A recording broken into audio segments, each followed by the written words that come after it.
நடத்துறீங்க. கேம்ப் நடத்துகின்ற பொழுது கீழ்வயலாமல் ஒரு நோட்டீஸை கொடுத்தீர்கள். அந்த நோட்டீஸ்ல பணியின் போது இறந்து விட்டால் அந்த அவர் வேலை செய்துட்டே இருந்தார். வேலை செய்துட்டு இருக்கும்போது இறந்துட்டார். எஃப்ஐஆர் காப்பி போடுறாங்க. அதனால எப்படியாவது அந்த குடும்பத்திற்கு 5 லட்சம் ரூபாய் குடும்பம் பறிச்சிக்கும், உங்களுக்கு பெரிய புண்ணியமா போயிடும் சொல்றார்.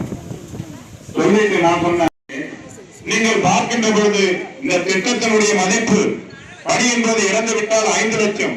2 தினத்திற்கு பிறகு சன் தொலைக்காட்சியிலே வந்திருக்கின்றது.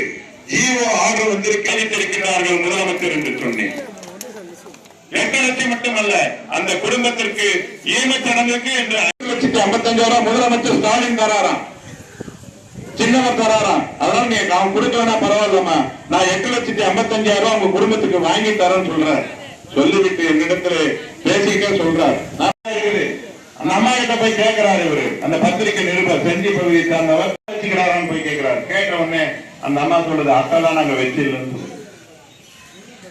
நான் கேட்டேன், அட்டை இல்லாதவருக்கு என்னால் எப்படி 8 லட்சம் அட்டை இல்லை, அட்டை இல்லாதவருக்கு என்னால எப்படி 8,55,000 தர முடியும்? தினந்தோறும் ஓட்டிட்டாங்க, குறைக்கிறதுக்காக செஞ்சிலிருந்து போயிருக்கிறாங்க.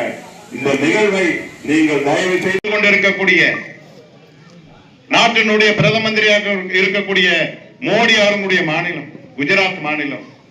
நான் இந்தியாவை வல்லரசு நாடாக கொண்டு வருவேன் என்று சொல்லக்கூடியவர். அந்த மாநிலத்தில் இருக்கக்கூடிய தாய்மார்களிடத்திலே பணப்புழக்கம் என்பது இல்லை. மகாராஷ்டிரா மாநிலம் பாரதிய ஜனதா கட்சி ஆட்சி செய்து கொண்டிருக்கிறது. அந்த மாநிலத்திலே தாய்மார்களிடத்திலே பணப்புழக்கம் இல்லை. நாங்கள் சொல்லவில்லை, புள்ளி விவரங்கள் குறிப்பிடுகின்றன. புள்ளி விவரங்கள் குறிப்பிடுகின்ற பொழுது இந்தியாவிலே தமிழ்நாட்டில் இருக்கக்கூடிய தாய்மார்களிடத்திலே தான் பணப்புழக்கம் என்பது இருந்து கொண்டிருக்கிறது என்று புள்ளி விவரங்கள் சொல்கின்றன. எதற்காக என்று சொன்னால், அவர்களுக்கு அங்க இருக்கக்கூடிய தாய்மார்களுக்கு விடியல் பயண திட்டத்தின் மூலமாக மாதந்தோறும் 1000 ரூபாய் பணிக்கு செல்லக்கூடிய தாய்மார்களுக்கு மிச்சமாக சேர்கின்றது. அதற்கு அடுத்தபடியாக மகளிர் உரிமை தொகை 1000 ரூபாய் கிடைக்கின்றது. இதனுடைய அடிப்படையிலே அவர்கள் அந்த குடும்பத்தை காப்பாற்றக்கூடிய இடத்திலே சென்று கொண்டிருக்கின்றார்கள். ஏன், இந்த கிராமத்தில் இருக்கக்கூடிய தாய்மார்கள் கணவனிடத்திலே காசு கேட்ட காலங்கள் உண்டு. இன்று கணவன்மார்கள் திண்டிவனம் செல்ல வேண்டும் என்று சொன்னால் 500 ரூபாய் இருக்குதான்னு கேட்டுட்டு உங்களிடத்திலே வாங்கி செல்லக்கூடிய காலத்திற்கு மாற்றியது தமிழ்நாடு முதலமைச்சர் அண்ணன் முத்துவேல் கருணாநிதி ஸ்டாலின் அவர்களும் துணை முதலமைச்சர் அண்ணன் உதயநிதி ஸ்டாலின் அவர்களும் தான். இங்கே நாங்கள் எத்தனை பேருக்கு பட்டாக்களை வழங்கி இருக்கின்றோம், இந்த பள்ளி மக்களுக்கு எண்ணற்ற திட்டங்களை வழங்கி இருக்கிறோம் என்று சொன்னார். அதிலே கூட பொது நலங்கள் மக்களுக்கான திட்டங்கள் இருந்தாலும் கூட இந்த அடையாள அட்டை என்பது ஒவ்வொரு வீட்டிற்கும் அடுத்த தலைமுறைக்கு பயன்பெறக்கூடிய வகையிலே திட்டம். ஆகையினால் இங்க இருக்கக்கூடிய சகோதர சகோதரிகள், உங்களுடைய கணவர்கள், உங்களுடைய பிள்ளைகள் யாரெல்லாம் சென்னையிலே வேலை செய்கின்றார்களோ அவர்களை இதில் உறுப்பினராக சேர்ந்து இங்க இருக்கக்கூடிய தாய்மார்கள் வந்திருக்கின்றீர்கள். சென்னையில பிங்க் ஆட்டோன்னு பார்த்திருப்பீங்க. முதலமைச்சர் அவர்கள் 600 ஆட்டோவை துவக்கி வைத்தார். தாய்மார்களுக்கான ஆட்டோவை துவக்கி வைத்தார்.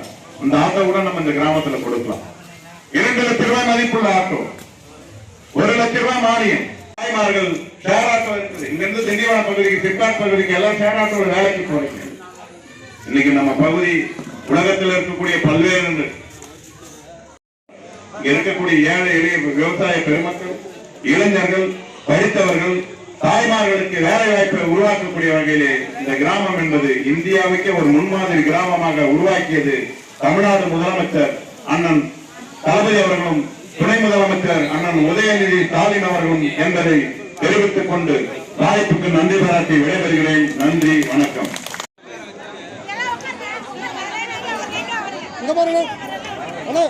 பாருங்க